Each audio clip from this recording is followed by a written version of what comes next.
Here in Devon, in the tranquil Tamar Valley, is a port that once bustled with industry. Overground, farmers supplied Britain's growing towns and cities with fresh produce. Daffodils, set for London. While underground, miners extracted copper and precious minerals. Firing! Now at Morwellham Quay, archaeologists Alex Langlands and Peter Ginn and historian Ruth Goodman have gone back to the early 20th century to live the lives of Edwardian farmers for a full calendar year. Look at that one there. She's so sweet. They've not just been farming, but getting to grips with the rural industries that once brought wealth to Devon. Oh, wow! We got something! Last month, the farmers successfully harvested cherries. That one doesn't have a stalk. And potatoes. Got to pick up every single potato. Then enjoyed a trip to the seaside. We are the Pier Echoes. Now it's August, and their time on the Edwardian farm is drawing to a close. Just one big job remains: to harvest the oats, rain permitting. In their quest to forecast the weather, they must master old crafts that were disappearing from the Edwardian countryside, while looking forward to the new inventions, the new discoveries, and changes in society that began in Edwardian Britain and shaped the world we know today. We are now in the 20th century.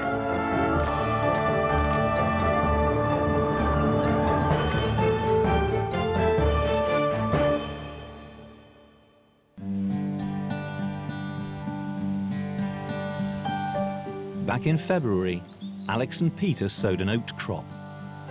In the Edwardian era, this would have been sold as horse feed. There were more horses in Edwardian Britain than at any time in history, so it was a lucrative crop to grow. But judging exactly when to harvest them is critical.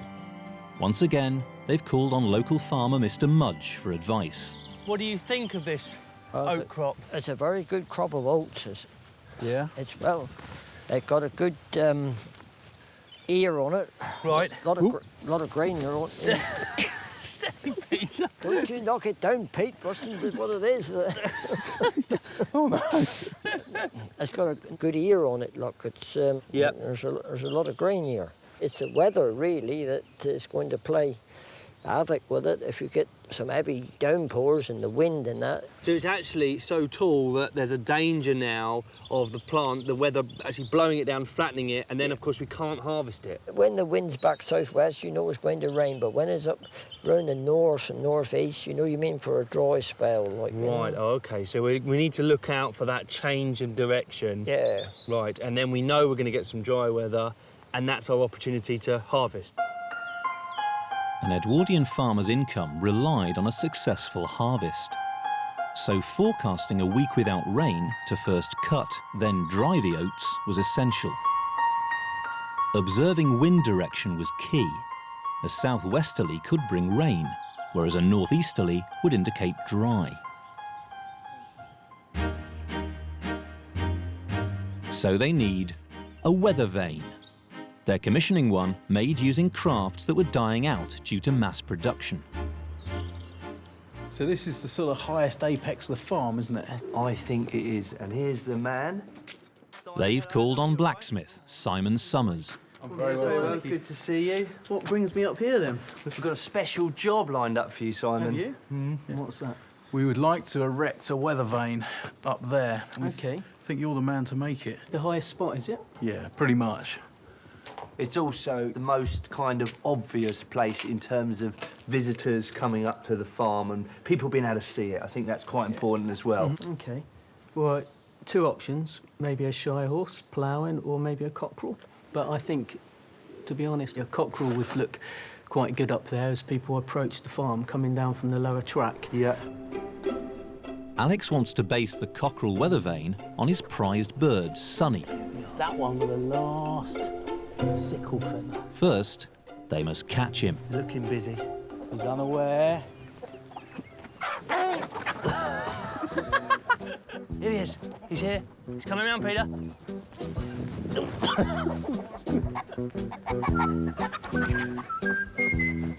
Got him! Oh!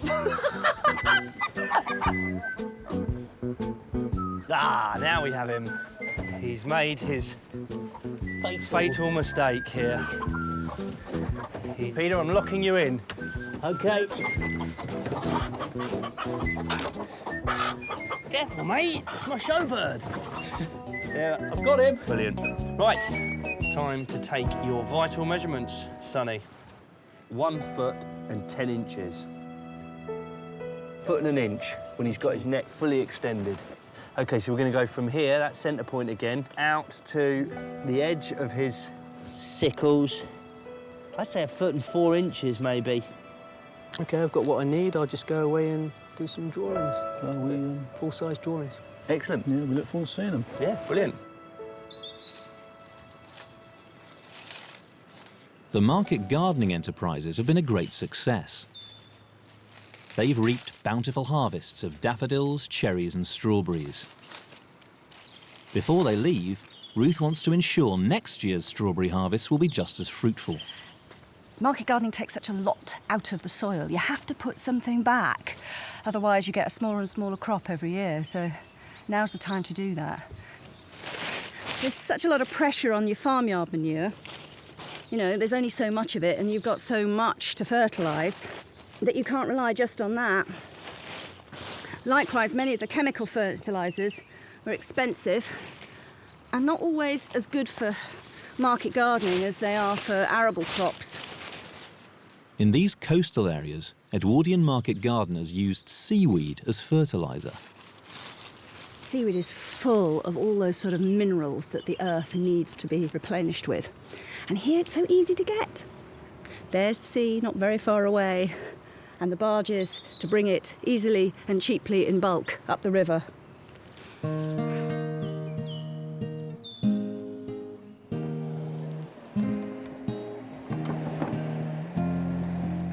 Peter's come to the blacksmith's forge to meet Simon, where he sketched a design for the weather vane. Hi, Simon. Hello. So you've got this, this effigy of Sonny, and you've got him leaning into the wind, and then these massive tail feathers, and that's just going to help him swing and tell us which way the wind's coming from. Yeah, and he's actually lurching forward. Yeah. You know, like crowing. Okay, and this is your repousse, is it? That's right, yeah. That's a repousse mask of the Green Man. Repousse means beating a sheet of metal repeatedly from one side, then the other, to create intricate embossed figures. Simon's going to use this technique to make the weather vane. He's one of the few who still practice the craft. That's all of the artwork done now. First, he transfers the artwork to a copper sheet. I'm just going to bellow this in. So we've got a little dip in there. And then if you... What is this? This is this leather filled with silver sand. Right. So it's got some give in it. Yeah. Right. So if we bring that onto there... Next, Simon shapes the copper to form the body of the cockerel.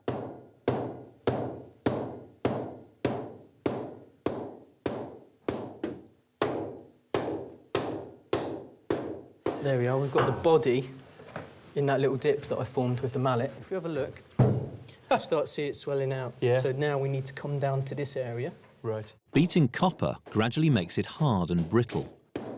So every so often, Simon must soften it again, using a technique called annealing. Okay, the fire's nice and hot now, so we can put it on the fire, right in the heart of the fire. Yeah. And we've got to keep moving it along to get it uniform heat. Right, and this is going to make it softer, is it? Yeah. Heating, then quickly cooling the metal, makes it malleable again, ready for more shaping.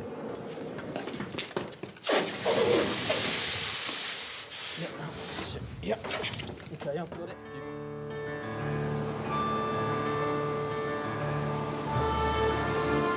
Ruth's travelled downriver to the coast in search of seaweed. She's meeting expert forager Robin Harford. Hi, Ruth. I've come to gather some seaweed for my market garden. Oh, have you? I have indeed. What sort of stuff do I need? Well, driftweed, which is what we got here. Actually Right. brought up by the tides. It's been quite stormy recently, so fair amounts here. And any seaweed. Any? Yeah, any seaweed. Absolutely All the anything seaweeds, that the sea chucks up. Yep. Seaweed is rich in nitrogen and potassium, essential elements for plant growth.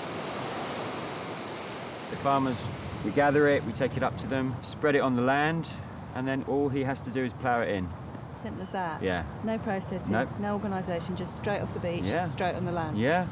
It's quite environmentally friendly too, this, isn't it? Because it's not like you're killing anything to harvest it.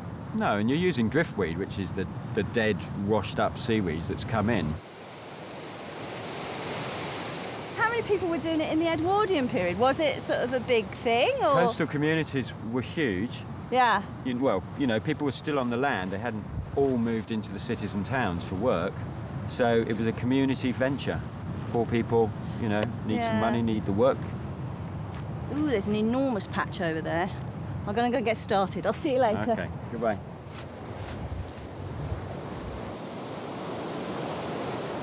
Ruth's collected 10 sacks of seaweed. Now she must transport them back to the farm. In the Edwardian era, this would have been done by boat.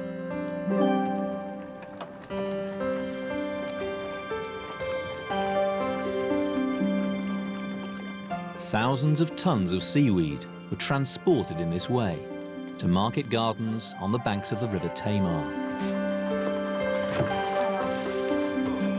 Now she can fertilise the harvested strawberry plants to ensure a healthy crop next year.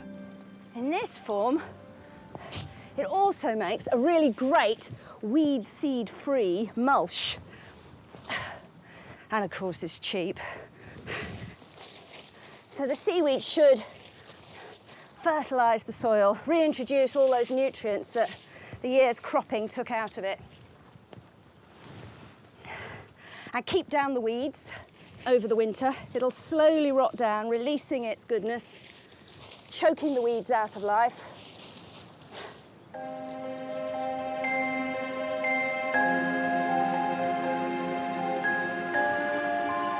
So this is annealed and ready to work again. That's right, yeah. In the forge, the copper cockerel is taking shape.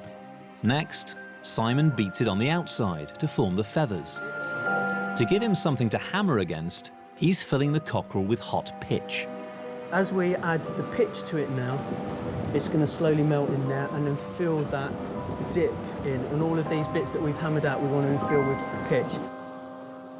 Once the pitch has cooled, the copper sheet is flipped over. This way a little bit. That's it. And then off we go. Let it go. Yeah. There we go. And there it goes. Now the pitch is supporting the copper, Simon gets on with the fine repoussé work. And you see it go down. It does move a lot, doesn't it? That's right. And we've got the pitch behind to support us. Yeah.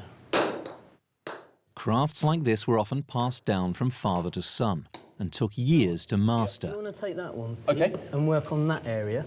Yeah. And I'm going to work over here with a similar sort of tool. But by the early 20th century, they were living on borrowed time. I suppose in the Edwardian period, crafts were starting to die back because you're getting mass production. Yeah. When the war came about, the First World War, we lost so many craftsmen and youngsters that would have taken on those skills from their fathers. Well, I suppose it was the war that wiped out a generation of young men, wasn't it? It had a serious effect to craftsmen in our country.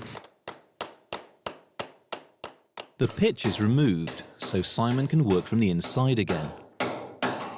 By repeatedly working from one side then the other, he's able to bring the feathers of the cockerel into sharp relief.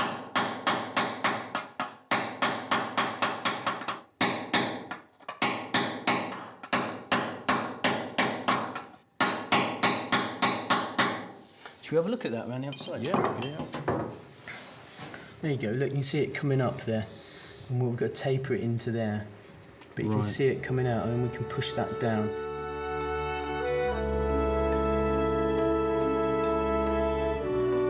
Wind direction is not the only way Edwardian farmers forecast weather. A barometer measuring atmospheric pressure is also a useful indicator. During the Edwardian age, barometers were becoming cheaper and more widely available, thanks to mass production. Hello, Philip. Alex has come to meet Philip Collins, to get one for the farm. It's a fantastic selection you've got here. All different types. When we talk about a rise and fall in air pressure, does that literally equate to good and bad weather? As a generalisation, yes. Normal increase in pressure over a few days will give you better weather. Right. If it decreases, it'll give you worsening weather. But it can be affected by wind as well, so sometimes it's a change of wind direction. Right. And this is enabling farmers then to start to read the weather in a way in which they probably wouldn't have been able to before the invention of this machine. No, I mean, farmers, people out in the countryside, often have an ability to tell the weather from history. Their folklore and things handed down to them. But the barometer is the first, or the main scientific way of measuring air pressure. So would farmers then, back in the Edwardian period, have had one of these? I'm fairly sure that most tenant farmers would not have been able to afford a barometer such as this. So someone with my size farm, really, I wouldn't be able to afford one of these. You'd be relying on a neighbour having one, Yeah. and if he was cutting his fields, you'd go and cut your fields. Right. But I think for your case, there's another thing we could suggest. Right. This is an old-fashioned, very tried and tested barometer, and I think it would just suit your... Right, so this pocket. really is bottom end of the market. This is low end of the market. Okay. Right? So you find a jam jar of some sort, glass jar, Yep. and a fairly long-necked bottle, and some coloured water. You can use plain water, but coloured makes it more noticeable. It's more visual. That goes in there. So the air in this bottle now is sealed because it's got water around the opening. Okay. If atmospheric pressure rises, it'll press down on the surface of the liquid in the jar, raising the level in the neck of the bottle. This would tell the farmer that a spell of warm, dry weather was likely. Right. So you have a very simple, crude, domestic type of barometer. That probably suit your pocket for the time being. I think it will do.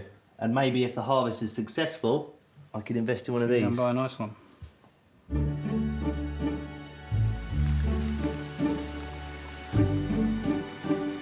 It's the second week of August, and the oats are beginning to ripen. But it's been raining all month. If this continues, it could flatten the crop, making it impossible to harvest.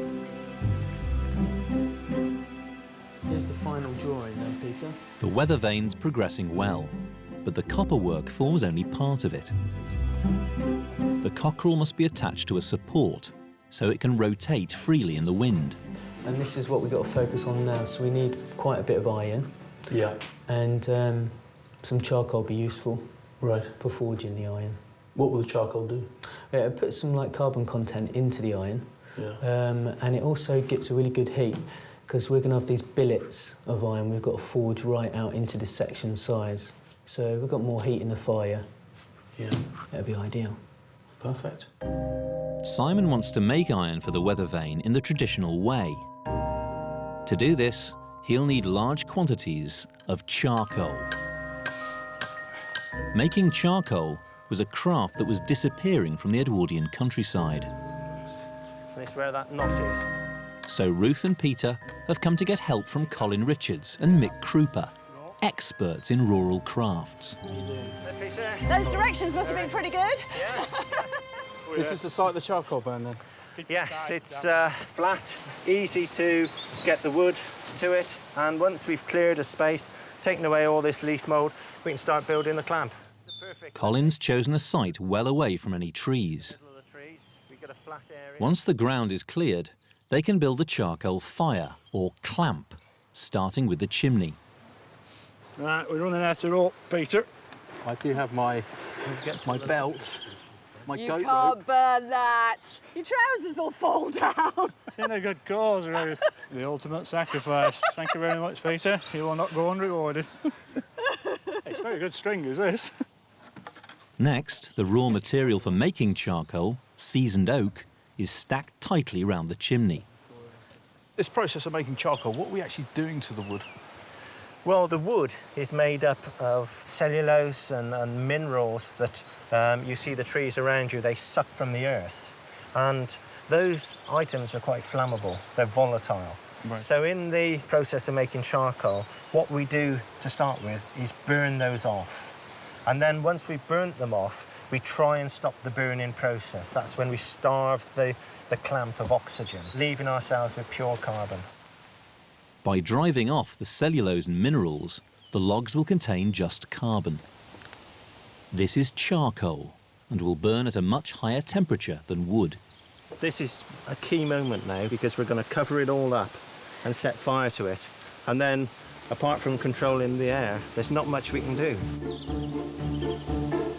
Enclosing the wood in a soil and straw layer makes the flow of air into the fire easily controllable. All we've got is 2 tons of soil, so we've got to be really careful with it. All we need is a thin layer to cover the whole of the clamp. There you go, second ingredient for your mud pie. Oh, there you lovely. Go. Not too much, just a slight dampening. Okay.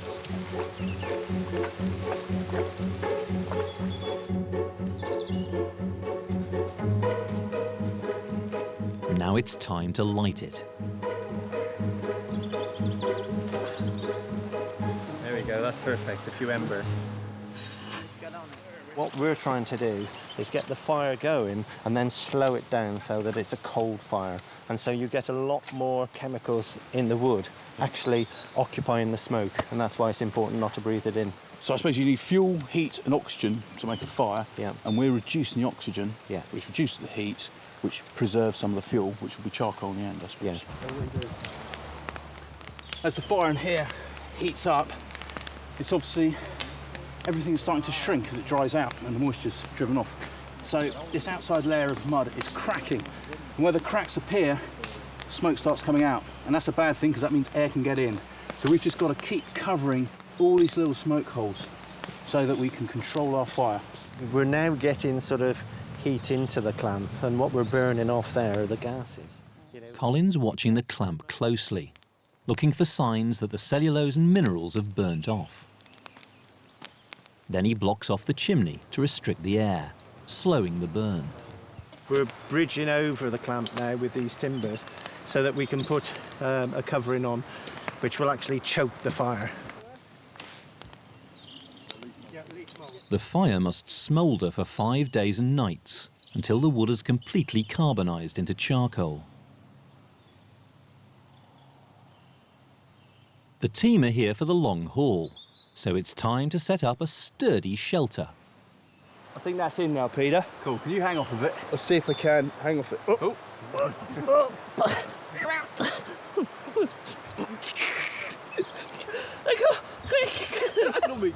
Can I get a bunk down? Get up. Sorry. Get up, We're going the other way now, Peter.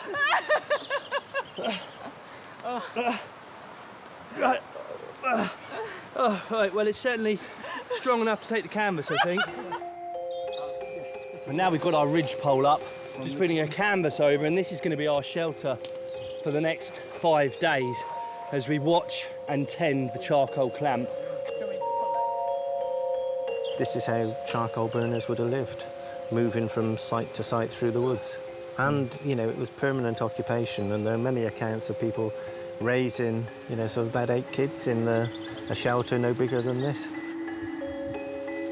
You don't often get a chance to build a camp at my age, so I always love getting out in the sticks, properly, living under canvas.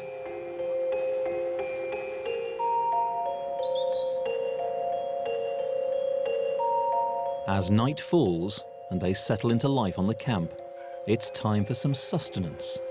Devon Pot Cake. It's cheap, it's filling, and is really easy to do on a fire. Flour with some fat rubbed in, as if it was pastry. And then I'll be adding some eggs and milk.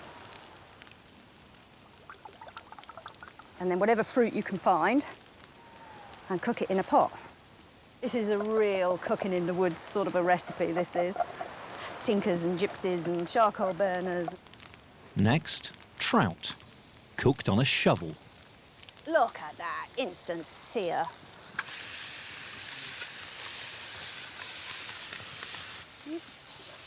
A piece of Devon Pot Cake. Ooh, thank you very much. Delicious. I know it's got fruit on it, it's not really pudding. Do you want fish with it? This is the clean shovel. Not the dung shovel. Not the dung shovel. Wunderbar. Trouty. There we go. Bit of fish. Thank you. Delicious, Ruth. Could you ask for more? Look, we're very close to the end of the year. How are we going to go out? Are we going to go out with a bang or a whimper? Whimper. Look, you may cry yourself to sleep every night, Peter, but some of us want to do something to mark the end of our year. What do you think we should do? Well, a fete or something. Yeah, a big fete. All the latest equipment they would have had in the Edwardian period. The future. Where are we? Yeah, the future. Edwardian summer fetes were usually held after the harvest, when farmers had money in their pockets. Village fairs and agricultural shows weren't just about having fun. They were also a place where salesmen could show off the very latest advances in farming technology.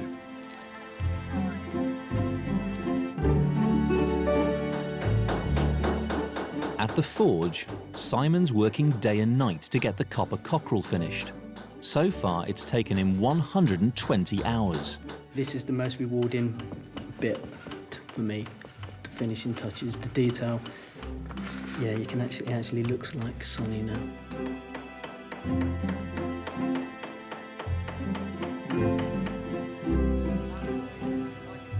Back at the camp, Colin's preparing to make iron for the weather vane. To do this, he's building a primitive furnace. In the Edwardian period, there was a great shortage of iron, and in this area, a number of skills survived into the modern age. You had iron ore, and if you wanted iron, you could actually make it in what is essentially a very primitive furnace. Quite an ancient technology, but I mean, was this still going on in the Edwardian period? Well, in these rural areas, skills survived for generations beyond which they were almost obsolete or extinct in the cities, because what you didn't have quite often was money. And if you had the raw materials, which they had down here, then you could always get yourself out of a fix. Iron is found naturally in a rock called iron ore. To extract the metal from the ore, it must be heated in the furnace to 1,200 degrees Celsius. To achieve this, they must burn the charcoal. This is the acid test. 5 days, 4 nights without sleep. And, you know, we need to know whether we got good charcoal. Digging through the layer of straw and soil, the charcoal is revealed. First couple of pieces, right? This is what we've been looking for all that time. Wow. Oak that is burnt right through and is pure carbon.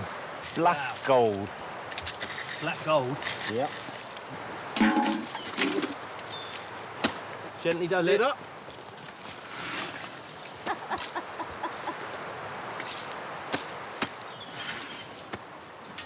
Oh, whoa.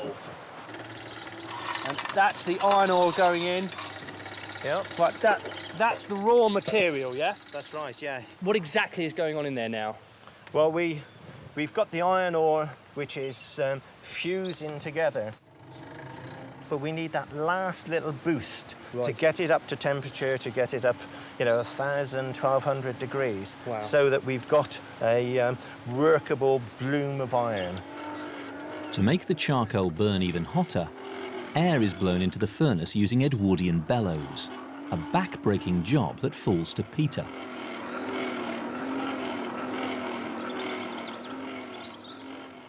Simon's come to the camp to supervise the iron making. While the furnace gets up to temperature, he's got something to show them.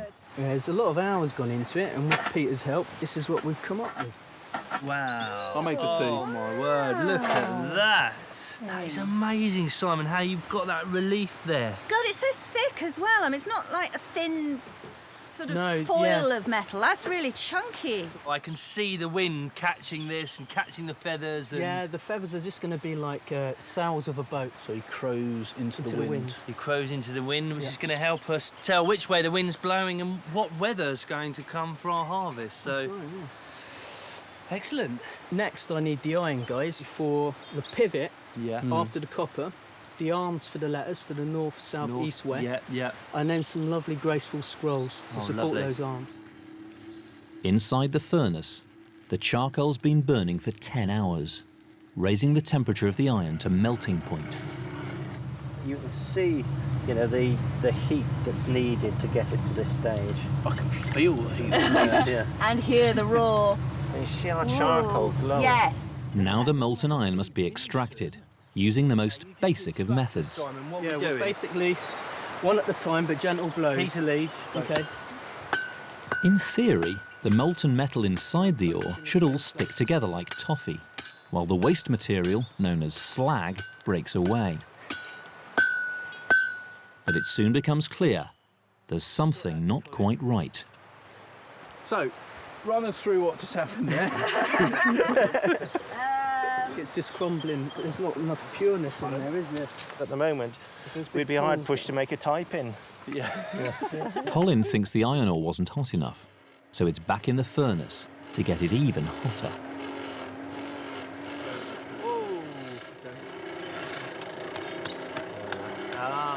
What sort of pressure should I be putting on these tongs? Just keep them. Now that is just a completely different material. It's a lot spongier, isn't it? Kind of like getting the good bits to stick together. Right. That's stuck to and it's working, isn't it? Look, it's working.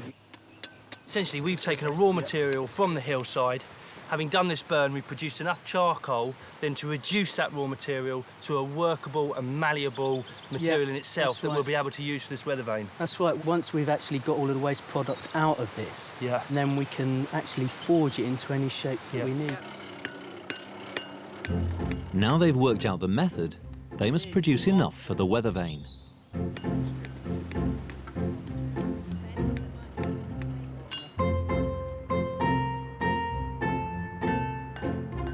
Back at the forge, Simon's worked the iron into rods. Now he's using the charcoal to heat it, ready to make the support for the weather vane. And how's this charcoal doing? It's really good. No, we're getting the heat quick in there. Obviously, we've had to break the charcoal down quite a bit because it's quite, you know, big chunks.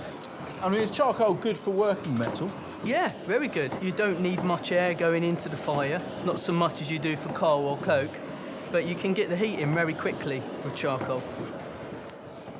Now we just got to get on with the scroll now. And we just start to curve it off the edge of the anvil. And I'm brushing it with a hammer. Brushing it? Just gently brushing it down. It's really thin metal. And then, that's it, knocking it towards me. And then just gently elevate.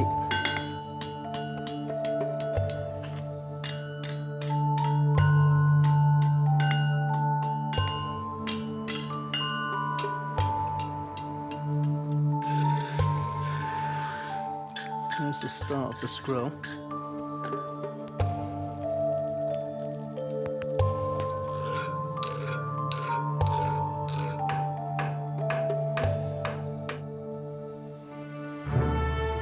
In the field, the oats are ripe and ready to be harvested. But the rain keeps coming, and if they're left too long, they'll rot. The farmers need to predict a week without rain, so they can first cut, then dry the crop. The cockerel too is turning golden, as Simon puts the finishing touches to his masterpiece. I can see little flakes of gold moving as you touch with the brush.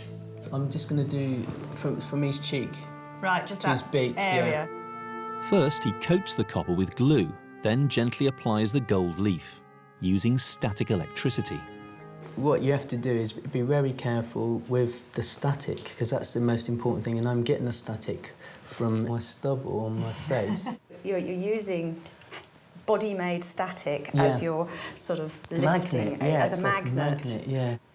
And it's incredible, isn't it? Because, I mean, this gold leaf still is beaten by hand, isn't it? That's right, yeah. It's actually approximately 4 millionth of an inch thick. And it's going to protect the weather vane. I mean, this is making like a complete seal, isn't it? Yeah, it's like a membrane of gold around the whole item, and it's going to catch the sun, look proud to be there, and and it's not going to corrode, you know. Finally, the weather vane is ready to take pride of place at the farm. Perfect timekeeping. That's every coming up the lane. You be careful. I will. I don't think he was ever in the Boy Scouts, you know. If he was, he didn't pay much attention. Ye of little faith. You happy with that, Pete? No, but it'll do. OK, I've got it. This won't be the first cock-up we've seen this year, Peter. It won't be the last. Do you need a hand up there? Yes, please, Alex. Nice soft Goodman mattress to land on if I slip. You can trust my ladders, Peter. You just need to lift it up here a little bit higher. Yep, OK. Right, if you hold it there... OK. Just slide it on. Yep.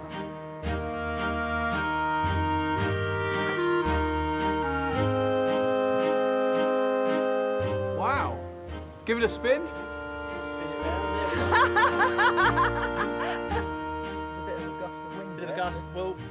Oh, yeah, there it is. Yeah. It's showing us the way the wind's blowing. Yeah. Which is? In the direction of don't harvest your oats yet. That looks fantastic from down here. Fantastic. Job well done, Simon. Yeah, thank you. Gorgeous. Tribute to the craftsmen and women of Britain. Yeah, definitely. Drink to that. Yeah.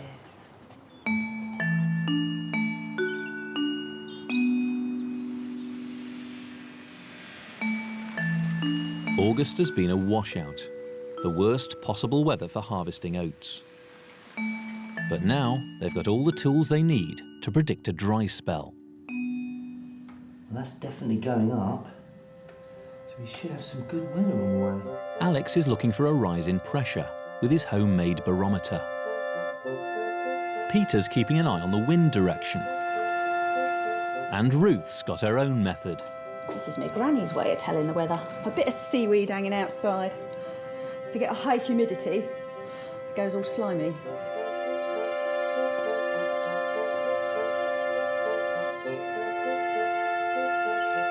For the past few days, the atmospheric pressure's been high and the wind's been blowing from the northeast. This should guarantee a period of dry weather. So the team have decided to harvest the oats this afternoon. Rather than relying on horsepower, the team are turning to petrol power. They'll be using a machine invented in the Edwardian age that was to revolutionise farming: the tractor. Engineer David White and farmer Harry Williams have brought along the Moghul. How fast does it go then? It actually goes the speed of a walking horse, which is 3 miles an hour. Right. Just has one single speed forward. It does have a benefit of a reverse gear for manoeuvring. These were like the earliest attempts of mechanising farming, but within 10 years, a tractor would be recognisable as you see a modern tractor. Right. The tractor's pulling a reaper binder, one of the most important agricultural machines of the age. Mr. Mudge used this one as a boy, and it hasn't been used for half a century.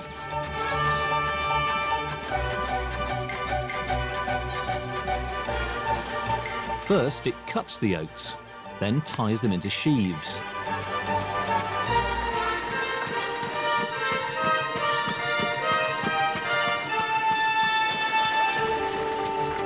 But after a promising start, it all goes a bit haywire. Just setting this knotter, it's just causing us so many problems. The knotter, the device that ties the oats into sheaves, has jammed. This lot isn't tied at all. I mean, some of the others have got some string holding them in places, but this lot's just being chucked out. We've finally worked out that it's where it comes out of the drum, it's just pinching the string, and that's just stopping it coming through, which means it just snaps. If we don't get this right, it's such a sensitive piece of kit. That's it. Might as well do it by hand. Try it now. How's that? The harvest has attracted the attention of cinematographer Chris Davis and producer David Upshaw. The first purpose-built cinema in Britain was built in 1907. By 1914, there were over 3,000. So there are a lot of little film camera crews out and about in Edwardian Britain. More than you'd think. The thing that's really happening in Britain is the kind of beginnings of a documentary market. I've realised that people are fascinated with seeing real events, being able to see the King, the Queen, the Prime Minister, and also seeing themselves. People are absolutely fascinated with seeing themselves. You've got a handle on the side of this camera. Does that mean you actually have to wind it Absolutely. to make it work? It was the only means So of it turning really the film round, yes. And you had to Yeah. do it at a steady pace. And it should have been 15 frames a second. But different cameramen would do it at different speeds. And sometimes, if the projectionist did it at another different speed, it would change the look of the film altogether, yes. You could make them go faster or slower because there was no electric motor until later on. It was all done by hand.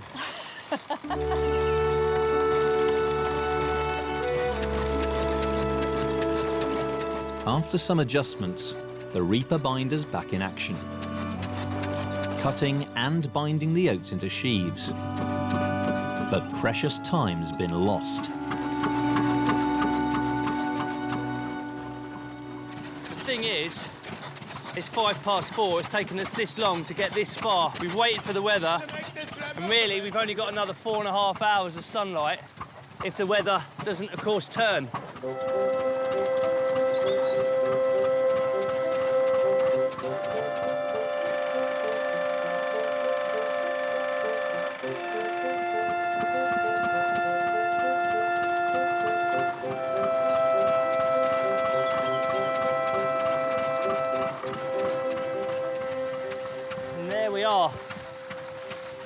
The perfect sheaf of oats. We think we've got there. We've done a couple of clean runs. We haven't got choked up. We're tying nicely. The sun has come out. It's going down, but it's come out. So half the battle is won.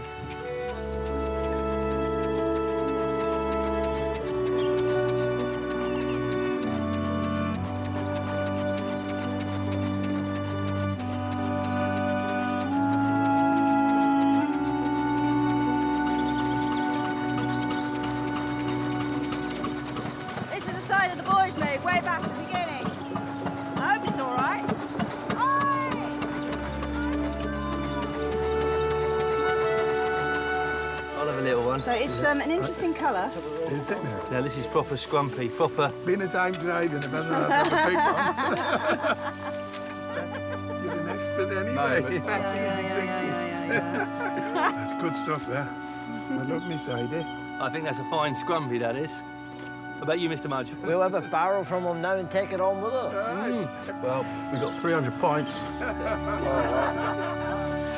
Straight to a gathered harvest. Yeah. Let's do that. Hey, cheers. Cheers. Cheers. Cheers. Slightly premature, but...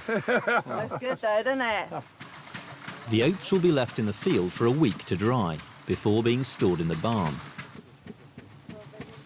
With the harvest done, now they can look forward to the village fete.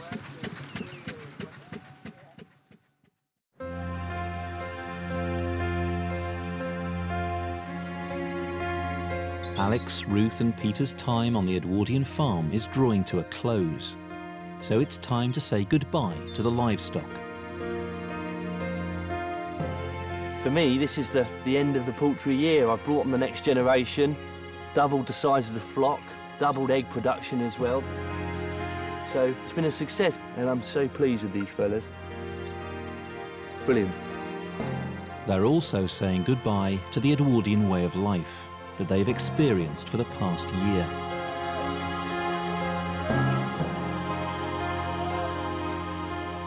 I've really felt this year so much of an empathy for people involved in the day-to-day fight for life. For all its romanticism, for all its looking back on the past, the day-to-day realities of Edwardian life in the countryside are hard, really hard.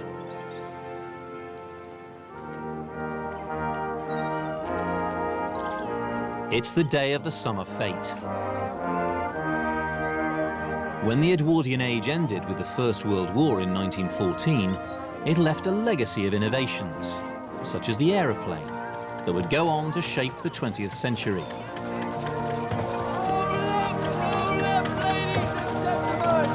Come and see the latest innovations of the modern age! Fetes would exhibit new inventions, like the latest in mechanised farming equipment.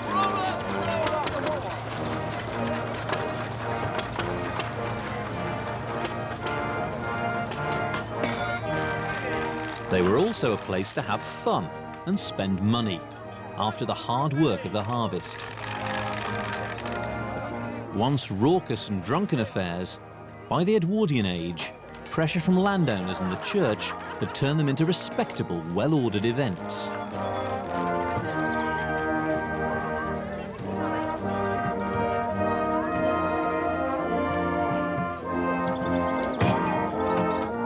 Mr. Mudge has guided them all year through their farming exploits. Put those on there. Alex has threshed some of their oats to remove the grain, so Mr. Mudge can examine them. If you can blow them out of your hand, it won't be a good sample, but you can't blow them out of your hand, I don't think. It's a good sample of oat. You've done very well, like, you know? Steve? Steve? Have you got a glass of cider for Mr. Mudge, please? So, Francis, get you to test our cider, and that'll be the acid test of whether we're proper southwest farmers, I think. There you go, sir. I'm leaving the cider to the men. I think it's a big thank you, and cheers. You've done a very good job. Cheers. Cheers. Good job, sir. Good cider makers and good farmers all the way around, look like it to me. You've done a very good job. By the end of the Edwardian age, reliable petrol-powered machines were appearing on farms.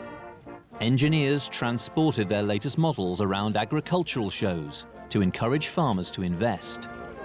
Having experienced firsthand the advantage of harvesting by machine, Alex is demonstrating the very latest in farming motive power. Gentlemen, please gather round to marvel at some of the innovations of the age. You at the back, sir, come. The Victorian age had introduced steam power. Now the Edwardian age introduced petrol power. First and foremost, we have the agricultural motor.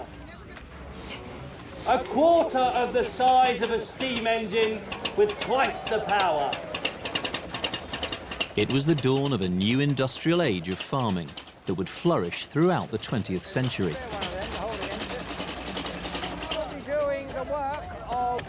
Engineer Fred Lister is demonstrating how quickly they could thresh oats to remove the grain from the crop. We are now in the 20th century. We have moved on. Where we used to use a flail or a drashle, we now have a machine to do this for us. You would require 4 or 5 men working all day to produce what that produces in about 2 hours. If you'd please step back, because we have one of the newest and most innovative machines ever to enter into British agriculture. Fred's father produced one of the most celebrated agricultural machines of the age, the Lister static engine. This engine performs the work of at least 5 horses. You see how a small tank of this new fuel petrol can help us to innovate on the farm. No bales of hay are needed to feed an army of horses. Mr. Lister, can you see a time when there will no longer be horses on the farm?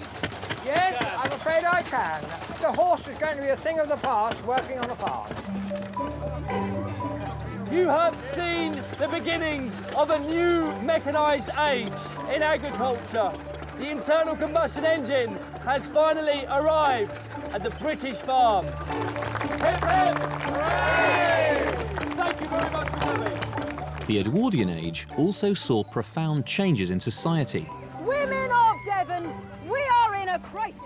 Men are making laws for women in total ignorance of what women themselves actually want. Suffragettes campaigned for women's votes at events across Britain. Women beat men for endurance every time. Women of Devon. But despite an increasingly militant campaign, it wouldn't be until 1928 that women finally got the same voting rights as men. Seize this moment. Help us to win a great victory, and then you will not have lived in vain.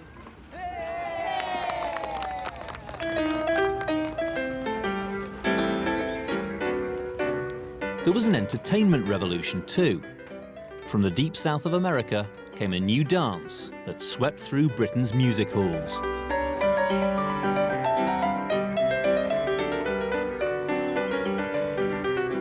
Choreographer Caroline Hines is introducing it to the fete. This is great. What's it called? It's called the Cakewalk. Cakewalk. Yeah, and it was a dance that was done on plantations in the South, in America.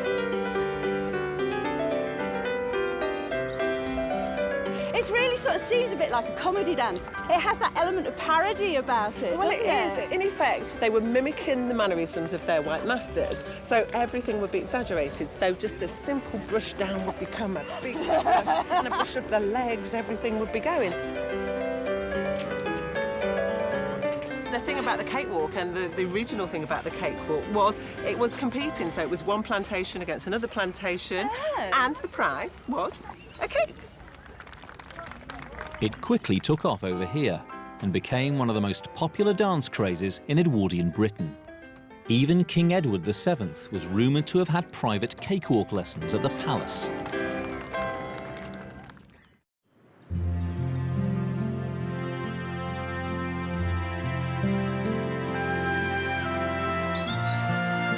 It's the final day on the Edwardian farm. Just one job remains: to store the harvested oats in the barn.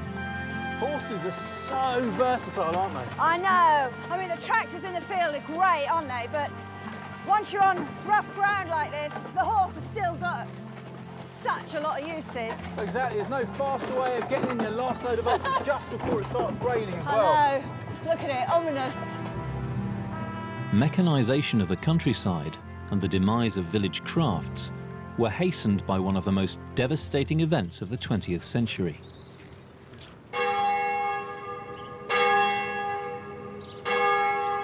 It would bring the golden age of Edwardian Britain to a brutal end: the First World War. It was harvest time in August 1914 when war was declared. Oh, hello, Alan. Hiya. Historian Professor Alan Howkins has studied its impact on the countryside. Everybody thought it was going to be a short war. Over by Christmas. Over by Christmas, yes, everybody said. And so people didn't really think about that, but there was a call for volunteers, and that call, we're told, was met massively. Interestingly, in the country districts, it was a bit different. You're gathering your oats in August 1914. A harvest was the absolutely essential part of the year. To the farmer, it was where he made his money. For the farm worker, it was often taken by the piece. So you earned probably twice as much a week in your harvest as you did at the rest of the year. Yeah. I mean, there must have been a sense of priorities here. Yeah, Not everyone could run off to war here. No, and plenty of farmers didn't want their men to go. They couldn't just let them go, no matter how patriotic or wonderful it was. So the rush to join up was not as obvious, particularly in country districts, as people say it was. It wasn't only men that were called to war. Horses were too. Michael Morpurgo wrote the novel War Horse, about the experience of a farm horse going to war.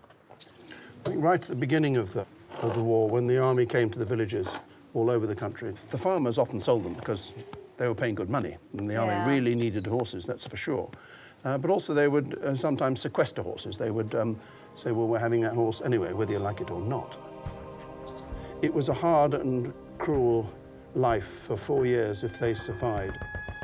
So you needed to pull ambulances, you needed to pull guns, ammunition wagons, because I think they thought mechanized stuff was going to come. It just didn't come fast enough. Well, And besides which, it gets bogged down, doesn't it? Absolutely. I mean, there are really horrible pictures of both men and horses up to here in mud. Well, many men and horses drowned in mud. Yeah. It's estimated 500,000 horses died in the Great War. Very few came back. They suffered exactly as the men suffered. The awful thing was that even if they survived those terrible 4 years, right at the end of the war, when it was all over, they only brought 60,000 horses home. Well, if you reckon that over 1 million went and 60,000 came home, the truth is many, many of them were sold off to butchers in northern France for horse meat. The horse meat. After all they'd done. The Edwardian age would become known as a golden age, perhaps in the light of the horrors that followed it. I don't believe the First World War left anybody untouched. You know, people like my grandmother, who lost a husband and a brother-in-law, 2 brothers out of 3 killed. To her, the world before the war, when she talked in her old age, was a much, much better place. And yes, you know, you can say, oh, that's golden ageism. Well, in some ways it is, but in some ways it was a golden age because your husband was alive, your brother-in-law was alive.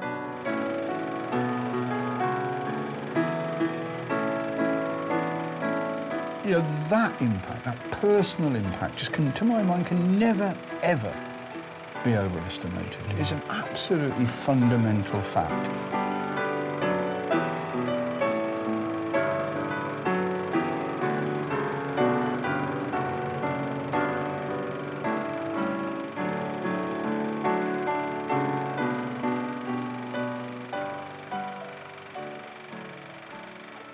Thank you. Bye-bye. Bye then. Bye, chaps.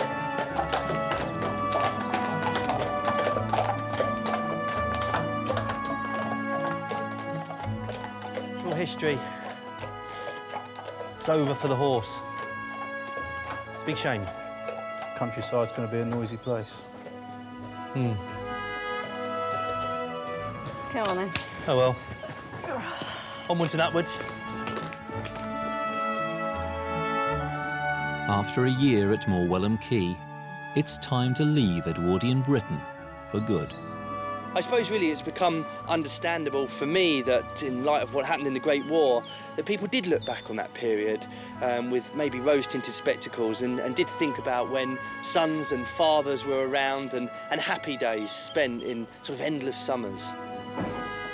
I know I am never going to read anything about the Edwardian era in the same light again. It will always come now with this great sort of freight of emotion and experience. The farm itself is just a series of buildings and land. I mean, that's one thing. The people who've taken us into their homes and taught us their skills.